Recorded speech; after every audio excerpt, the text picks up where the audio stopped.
Welcome learners. This week we are going to discuss a new unit that is from block 3. The unit is on health and nutrition of the tribals. Let us look at the objectives of this unit. Good health is difficult to define, but it is certainly more than just the absence of disease. It reflects a state of mental, social and physical fitness and well-being of the individual and is strongly influenced by his or her lifestyle.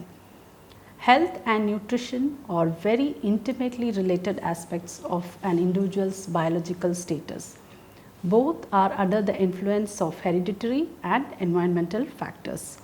After reading this unit, the learner will be able to understand the health status and health problems faced by the tribal communities, understand the various factors influencing the health of the tribal communities, understand the nutritional status and able to assess the nutritional deficiencies that characterize the health of the tribal communities, and understand the scope and area of social work intervention in tribal health and nutritional problems, and will be able to develop health strategies on how to work with the tribal communities. Now, we all know that human beings need a wide range of nutrients to lead a healthy and active life, and these being derived through the diet which man consumes daily. The food contains various substances that are required for growth, development and maintenance of the body. These substances are called nutrients, which are proteins, carbohydrates, fats, vitamins and minerals. The amount of each nutrient that is required by man depends upon his age and physiological status. Adults need nutrients for maintaining constant body weight and ensuring proper body functions. Infants and young children who are growing rapidly, they require nutrients not only for the maintenance of body functions but also for growth. The infants and young children require relatively more nutrients, that is 2 to 3 times per kg body weight than the adults.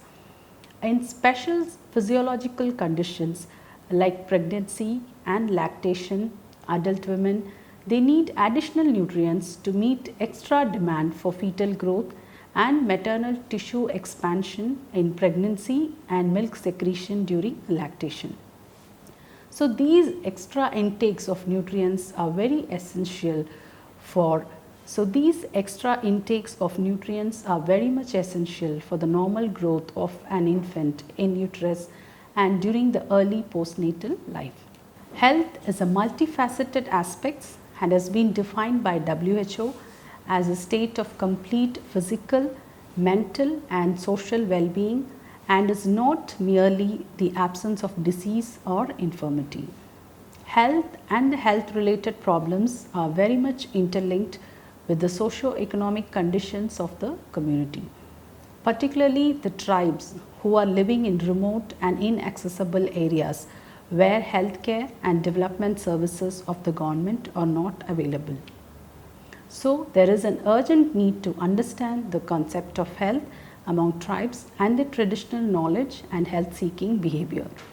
The health seeking behavior of the tribal group is associated with their beliefs, customs and practices. Health status of different communities, particularly the tribal group, is influenced by their way of life, including their social and economic conditions, nutrition and living conditions, dietary habits, taboos and superstitions, etc. So, in this unit, we will be discussing on the health and nutritional status, health problems of the tribal communities in general, and what are the various factors influencing it. Also, we will discuss the urgent and the emerging issues which are concerning the tribal health and nutrition, and this will enable us to develop health strategies for social work intervention. Now, let us look at the health status of the tribal. The tribal groups in India inhabit widely varying ecological and geoclimatic conditions, like they live in hills, forests, deserts, etc. And they are at different stages of social, cultural and economic development process. The scheduled tribes, they differ considerably from one another in their biological characteristics, language, cultural practices, beliefs, and in their socio-economic characteristics. The health of these tribal groups is a function of the interaction between socio-cultural practices, genetic characteristics, and the environmental conditions. If we look at the overall health status of the tribal community, that is dependent upon the effects of environment in which they live, like the genetic characteristics, cultural patterns, and their lifestyles of the tribal groups, healthcare delivery service in tribal areas, and their detached attitude, largely accepting the modern healthcare services at the initial stages of the disease. The problems of the tribal health cannot be studied in isolation from the general population of India. The tribals suffer from the same diseases as others with marked preponderance of infective over degenerative diseases. The tribals who have remained isolated will soon be exposed to the rapid pace of development and industrialization in our country. The general health problems of the tribal resemble those of the rural and underprivileged sections of our society. These comprise malnutrition, anemia, parasitic infections like diarrheal and respiratory disorders. The life of the tribal is so affected with these disorders right from birth that the average life expectancy is much lower in contrast with the national average of 58 to 50 years. Basu in the year 1996 suggested that there is an urgent need for initiating area specific, group specific, health need specific, action research studies among the tribal communities in India, so that the health oriented action research studies ultimately help the authorities in formulating effective need based healthcare strategies among various tribal groups in India. The widespread poverty, illiteracy, malnutrition, non-availability of safe drinking water and sanitary living conditions, poor maternal and child health service, ineffective coverage of national health program, and consanguineous marriages have been found to affect the health status of the tribal adversely and also responsible for some of the specific illnesses including genetic disorders. It has been found that certain states like Madhya Pradesh, Orissa, Rajasthan, Gujarat, Assam, and in some other areas, certain diseases like goiter, yas, malaria, and guinea worm are endemic. The primitive tribal groups of India have special health problems because of their ignorance, unhygienic conditions, and lack of health education and non-availability of healthcare facilities in their habitation areas. There is general agreement that the health status of the tribal population in India is very poor, and many scholars have tried to establish this with the help of morbidity, mortality, and health statistics. The low health status of tribal community in general is closely linked with factors such as their poverty, illiteracy, lack of infrastructure facilities for medical care in the area where they inhabit, the gradual encroachment by the modern society on the natural resources of the tribal and depleting them of their habitat and exposing them to the apparently alien modern acculturation is a continuing stress which could result in a variety of health problems, both mental as well as physical. Therefore, in order to have a better understanding of tribal health, let us discuss the tribal concept of health and perception of disease and disease causation along with the health problems and other dimensions. Now, let us see in detail the concept of health and perception of disease. There are 705 tribes located in 5 major belts in India according to Census 2011. Each tribe is not only geographical specific but also culture specific. Hence, what is true in one case may not be true in the other case. The tribal belief of causation of disease can be broadly categorized into two areas.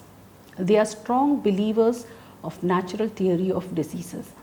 According to them, when man falls out of harmony with nature, he suffers from illnesses and becomes susceptible to diseases and accidents. Hence, there are the rituals to restore balance and harmony with nature. The treatment is influenced by the cause of sickness which is perceived by the group.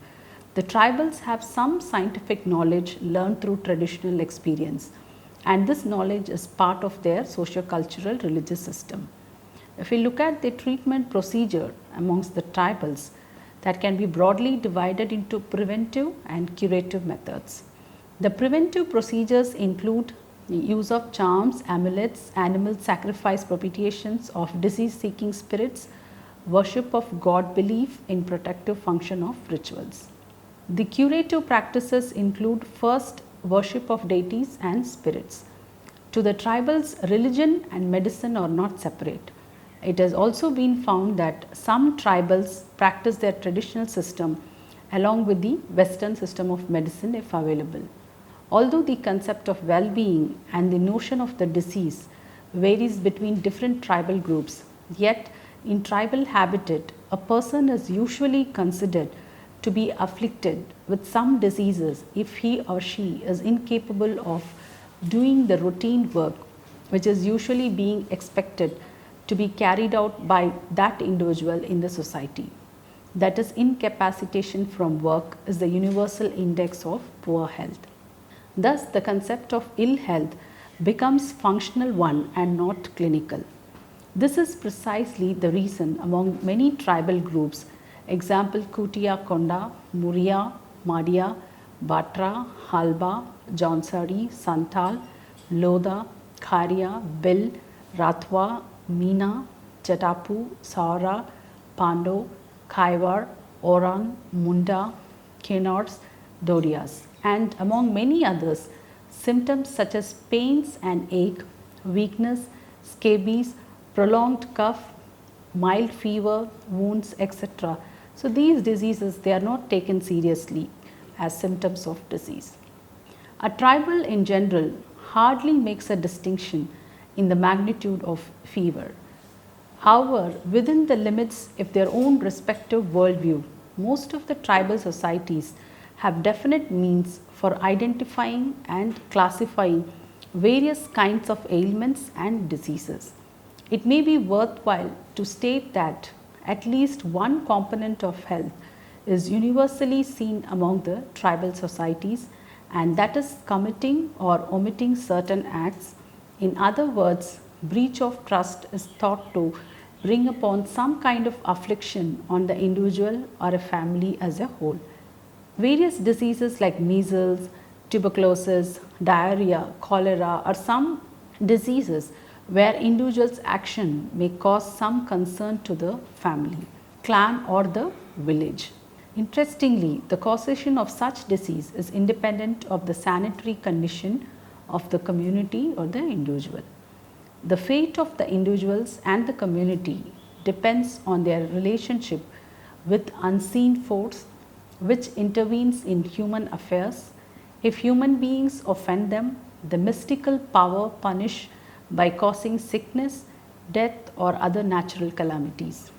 The tribal people, they believe in the presence of benevolent and malevolent spirits, the former playing a protective role, while the later, that is the malevolent spirits, they are considered being responsible for causing disease and epidemics. So, it is a common observation across the tribal culture that the ancestral spirits, they play important role in the prosperity and protection of the family, and they have to be properly honored, for otherwise they will bring wrath on family members.